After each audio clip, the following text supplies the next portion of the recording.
جودکار باشور تکساس و اندام بر ارتش روبرتو اسکوبار دستور دا کولشکرین امریکا حتی ریو گرانده درکو اردوی. But if we can stop 50% of the illegal drugs coming across here, they come. I've seen them at night. I hear them. لمکسیک کوچبرین امریکا ناوین خو پیشاندانا لدر و بالیوزخان امریکا دکن و دبیجن او نچار مان ولات خوا بهلن.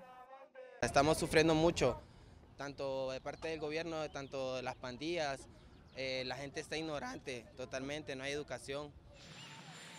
سروک ترامپ لسر آخفتنا خوا دمینه و بتویته که گوت ام ده سنور خوا لباشور گرین گل ولات می برکفتی داخواز سلامتی و اولکاری دکن.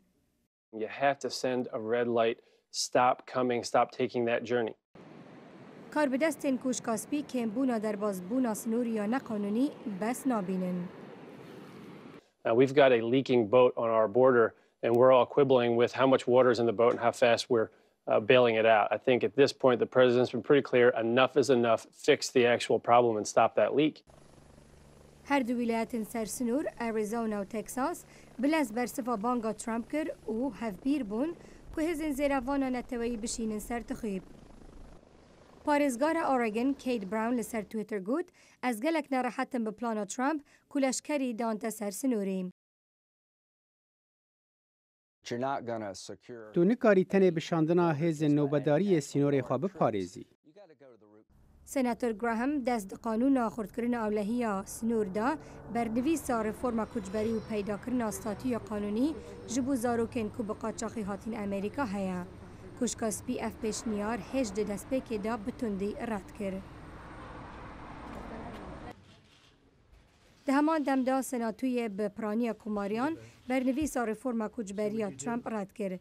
دادگهین امریکی بریاروی جبرنا قانون داکا و کنگرس تنه بشک جدانان دیوارن سر سنور پجراند. گراهام دبیجه ریکفتنکال هفکری یا سر کوچبری هشتا پیدویه و هر وها باشتر کرنا مرجن جیان الامریکا ناوینو جهندیجی پیدویه.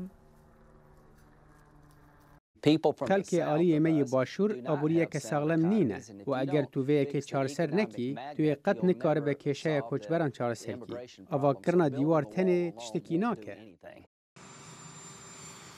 رنگه دهل جوین ولات امریکی دال پیرو در بارا مجارا کچبریه و بازرگانیه گواشتن لسر ترامپ چه به.